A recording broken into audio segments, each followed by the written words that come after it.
Hi friends, நீங்கள் சூப்பரான kitchen tips தான் பார்க்க போகிறோம். எதை பற்றிய டிப்ஸ்னால், நம்ம சாதம் வடித்து சாதம் மிஞ்சிருச்சுன்னு வைங்க. மிஞ்சிருச்சுன்னா நம்ம என்ன செய்யணும், சீஸ் பால் போண்டா மாதிரி பண்ணலாங்க. சீஸ் பால் மாதிரி பண்ணலாம்.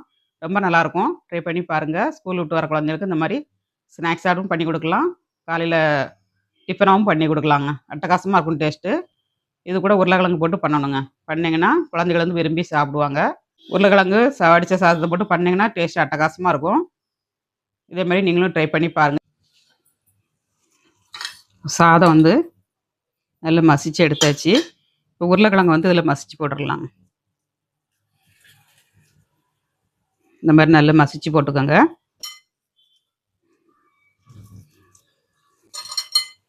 நம்ம குக்கரில் தண்ணியில் போட்டு அவிச்சோம்னாக்கே உங்களுக்கு நீர்த்து போகுங்க. வேறு பாத்திரத்தில் வச்சு நம்ம வேக வச்சோம்னா உங்களுக்கு வந்து நீர் விட்டு வராது. இப்போ வந்து தேவையான பொருளெல்லாம் ஆட் பண்ணிடலாங்க. ஒரு பச்சை மிளகாய், ஒரு கேப்சிகம், ஒரு வெங்காயங்க. பெரிய வெங்காயம் மட்டும் ஒரு வெங்காயம் போட்டிருக்கேன்.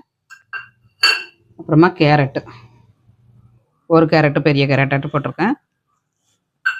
இஞ்சி நல்லா துருவி போட்டுக்கோங்க. அப்புறமா சில்லி ஃப்ளேக்ஸுங்க, கொஞ்சம் சில்லி ஃப்ளேக்ஸ் போட்டுக்கோங்க, நல்லா டேஸ்ட்டாக இருக்கும். ஜீரகம், ஒரு அரை ஸ்பூன் ஜீரகம். பெருங்காயத்தூள், உருளைக்கிழங்கு போட்டுக்கனால பெருங்காயத்தூள் போட்டுக்கோங்க.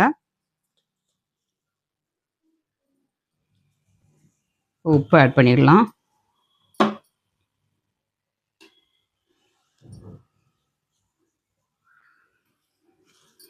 மல்லித்தழைங்க, எல்லாத்தையும் நல்லா மிக்ஸ் பண்ணிவிட்டு மல்லித்தழை லைஸர் போட்டுக்கோங்க. மல்லித்தழை வந்து தாராளமாக போட்டுக்கோங்க. மசாலா வந்து ரெடி பண்ணி வச்சாச்சுங்க. இப்போ சீஸ் வந்து நம்ம கட் பண்ணி எடுத்துக்கலாம். சீஸை வந்து நம்ம கட் பண்ணி எடுத்தாச்சுங்க. சூப்பராகிட்டு எல்லாம் ப்ரெட் க்ரம்ஸில் போட்டு எடுத்தாச்சுங்க. இப்போ எண்ணெயில் போட்டுக்கலாம். இப்போ எல்லாம் போட்டு எடுத்தாச்சுங்க. இந்த மாதிரி நல்லா வேக விட்டு எடுத்துக்கோங்க. நல்லா வெந்துருச்சுங்க. சூப்பராகிட்டு ஸ்நாக்ஸ் ரெடிங்க. எவ்வளோ எம்மியாக இருக்குது பாருங்கள். சூப்பராக இருக்கும் சாப்பிட்றதுக்கு. Yummy yummy snacks ready. வாங்க எல்லோரும் சாப்பிட்றதுக்கு. வீடியோ பிடிச்சிருந்தா லைக் பண்ணுங்கள். நாளைக்கு இன்னொரு டிப்ஸோடு பார்க்கலாம். பாய்.